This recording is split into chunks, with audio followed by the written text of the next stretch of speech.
these are words that aren't necessarily associated with being open and social and all the good things that come with that.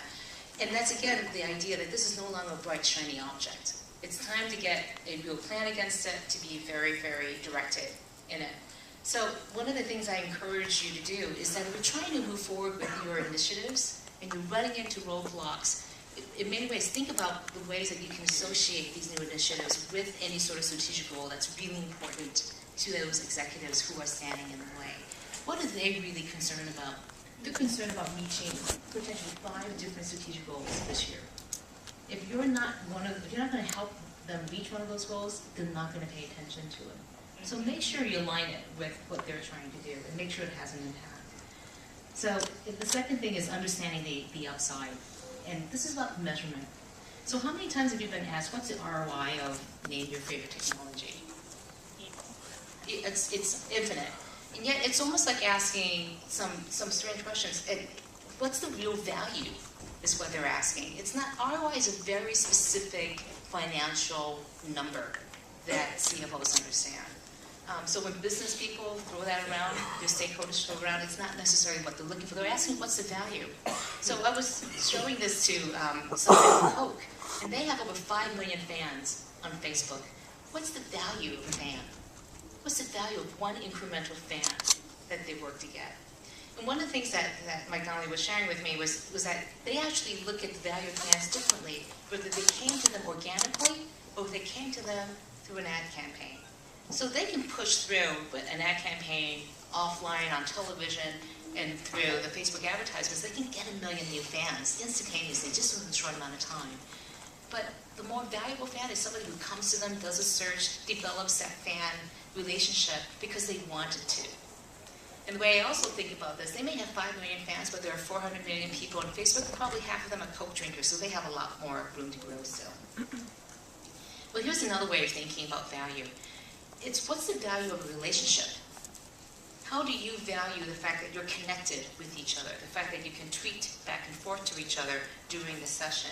Or, as I like to say it, this is a picture that I found from Chris here of the social media club bus, and people are singing karaoke. What's the value of singing karaoke with each other? Or when you go out tonight to see each other? Because that's the relationship, again. And to be able to try to track down and quantify that relationship is really hard. But I can go out here and be able to shake your hand. What's the value of me being able to shake your hand? To be able to see each other, to be able to have that relationship. And I think that's the reason why social technologies and openness is so hard to measure. Because we don't traditionally measure relationships in our day-to-day lives. So there are ways, though, I think you can look at measurement, and this is one of the things I look at in the book. If you think about customer lifetime value, because that is, I think, one of the closest ways to think about a relationship in numerical values.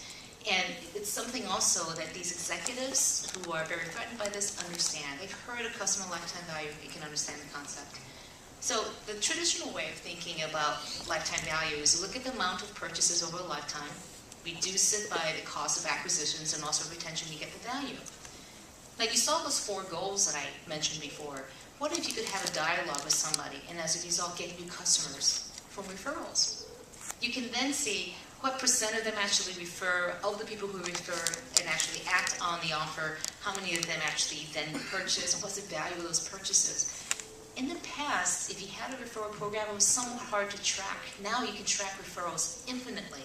You can see generations of referrals. And so you can see if one person may not be that valuable in terms of how much they do with you, but if that person comes with a very valuable network and is able to show value by being able to activate that network, that person's value increases significantly.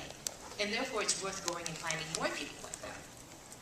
Another way to think about it, are some of the people you're trying to reach really valuable because they represent a new market you're trying to get into? And because of the insights they can give you, because you can learn so much more from them, they increase in value. Same thing with support. What if people start providing support for each other? And so your customers, again, some of them may be very knowledgeable about a particular product area. They're willing to help each other, so they therefore reduce the costs. And the same thing with new ideas. What if there are some people who actually create new ideas, is constantly innovative, thinking out